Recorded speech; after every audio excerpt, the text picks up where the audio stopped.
ജന ജന ജന സി ലൈഫ് എന്നങ്ങനെ മെരുക്കി ജന ജന ജന സി ജന ജന ജന C. Yes, romance, fun ride, fun entertainer എന്നൊക്കെ റിവ്യൂ ആണ് കേട്ടിട്ടുണ്ടായിരുന്നത്. മൊത്തത്തിൽ ഈ ഒരു സിനിമ എന്ന് പറഞ്ഞത് ശരിക്കും ആൾക്കാരെല്ലാം റിവ്യൂ പോലെ പലർക്കും പലതായിരിക്കും.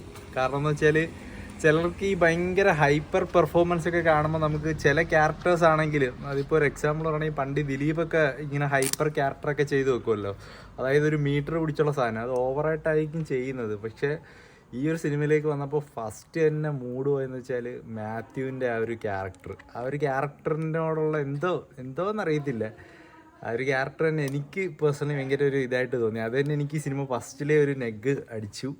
പിന്നെ അമൽ ഡേവിസ് വന്ന കുറേ സ്ഥലങ്ങൾ, അത് പടം നല്ല ഓണായിട്ടുണ്ട്. ഇതിലിങ്ങനെ ഭയങ്കര സ്ക്രിപ്റ്റിൽ ഭയങ്കര കോമഡി അങ്ങനെയൊന്നും പറയാനില്ല, എല്ലാം സിറ്റുവേഷണൽ, അതുപോലെ തന്നെ ബോഡി ലാംഗ്വേജ് വെച്ചുള്ള കുറേ പരിപാടിയൊക്കെയാണ്. അത് അമൽ ഡേവിസിൻ്റെ എല്ലാം വർക്കായി. എന്നാലും ഒരു 10 മിനിറ്റ് ഇങ്ങനെ ചത്താണൊക്കെ ഇരിക്കും, അതിൻ്റെ ഇടയ്ക്ക് ഒരു 2 മിനിറ്റ് കോമഡി, അതാണ് വർക്കായത്. കുറേ തിയേറ്ററിൽ എല്ലാവരും നല്ല ഓളമൊക്കെ ഉണ്ടായിരുന്നു. എന്നാലും എല്ലാം കൂടി മൊത്തത്തിൽ കണ്ടുവരുമ്പോൾ ഒരു ഭയങ്കര സംഭവം എന്ന് പറയാനില്ല, എന്നാലും ഒരു മിഡ് ഫീലാണ് എനിക്ക് തന്നത്. അത് റിവ്യൂവേഴ്സിന്റെ എല്ലാം പക്കാ പോസിറ്റീവ്. നിന്റെ കാര്യം പറ, നീ എന്തിന്റെ റിവ്യൂവേഴ്സിനുണ്ട്?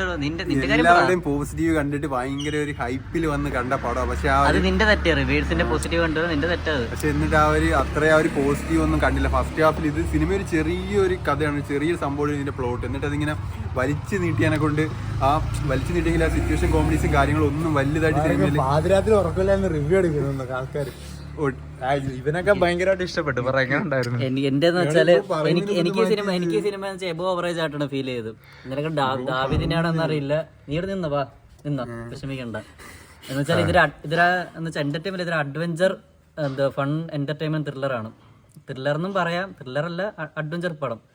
എന്താ വെച്ചാൽ മാത്യു തോമസിന്റെ ക്യാരക്ടർ എനിക്ക് അത്രയ്ക്ക് ഇഷ്ടപ്പെട്ടില്ലെങ്കിലും പക്ഷേ ഇഷ്ടപ്പെട്ടു. എന്ന് വെച്ചാൽ ഒരു ഹൈപ്പർ ടെൻഷൻ ഒരാളും അതിന് ശേഷം ഒരു ഇൻസിഡന്റിന് ശേഷം അവന്റെ ക്യാരക്ടർ ചേഞ്ച് ആവുന്നതും അതെല്ലാം നല്ലപോലെ ചെയ്തിട്ടുണ്ട്. പിന്നെ ഇതിന്റെ മെയിൻലി എടുത്തു പറയുന്നതിന്റെ മേക്കിങ്ങും സൗണ്ട് ഡിസൈനും ബിജിഎം എല്ലാം ഒരു പക്ക ഒരു സിറ്റുവേഷൻ അനുസരിച്ച് തന്നെ ചെയ്തിട്ടുണ്ട്. പിന്നെ കോമഡി എലിമെന്റ്സ് എല്ലാം എനിക്ക് ഓൾമോസ്റ്റ് കുറേ എണ്ണം വർക്കായിട്ടുണ്ട്. ഈ പടം വർത്തായെന്ന് പറഞ്ഞാൽ ഫസ്റ്റ് ഒരു പാട്ടുണ്ട്, ആ പാട്ട് പൊളി. നമ്മുടെ തല്ലുമാലയ്ക്ക് ശേഷം പാട്ട്, സിനിമയിലെ എഡിറ്റിങ്ങും കാര്യങ്ങളും കൊള്ളാം. പിന്നെ മഹിമയുടെ ഒരു കാസർഗോഡ് സ്ലാങ്ങിലെ കുറച്ച് ഡയലോഗ്സ് അത് കിട്ടില്ലായിട്ട് എൻജോയ്. പക്ഷെ ആ പാട്ടൊക്കെ കണ്ടിരുന്നപ്പോ ആ പാട്ടൊക്കെ കണ്ടിരുന്നപ്പോ എന്തോ ഭയങ്കര സംഭവമൊക്കെ വരും പ്രതീക്ഷിച്ചിരുന്നു. പക്ഷെ ഒന്ന് ലോ ആവും, പിന്നെ ഹൈ ആവും, പിന്നെ ലോ ആവും, പിന്നെ അതാണ് പറയുന്നത്. പക്ഷെ ഈ സിനിമ കണ്ട് ഇറങ്ങുമ്പോൾ നമുക്ക് ഒരു ക്യാരക്ടറും കൊണ്ട് മൈൻഡിലോട്ട് നിൽക്കുന്നില്ല. അപ്പോൾ നമ്മുടെ സംഗീതിന്റെ ക്യാരക്ടർ, നമ്മൾ അമൽ ഡേവിസ്, ആ ഒരു ക്യാരക്ടർ മാത്രം നമ്മളെ മൈൻഡിൽ ഇറങ്ങുമ്പോൾ നിൽക്കും. പിന്നെ കണ്ടിറങ്ങി ആരും ക്ലൈമാക്സിൽ അവസാനം കൈ അടിച്ചിട്ടില്ല. അതുകൊണ്ട് ആർക്കും സാറ്റിസ്ഫൈ ആയില്ല. എനിക്ക് മെയിൻ നെഗറ്റീവായിട്ട് തോന്നിയത് മറ്റേ ഇവൻ തന്നെ മെയിൻ പറഞ്ഞത് മാത്യു തോമസ് തന്നെ. മാത്യു തോമസിന്റെ ക്യാരക്ടറിന്റെ ഡെപ്തും പിന്നെ ഇടയ്ക്ക് ഒരു ഇമോഷണൽ ലൈനൊക്കെ പിടിക്കാൻ ശ്രമിക്കുന്നുണ്ട്, അതൊന്നും അങ്ങോട്ട് വർക്കായില്ല.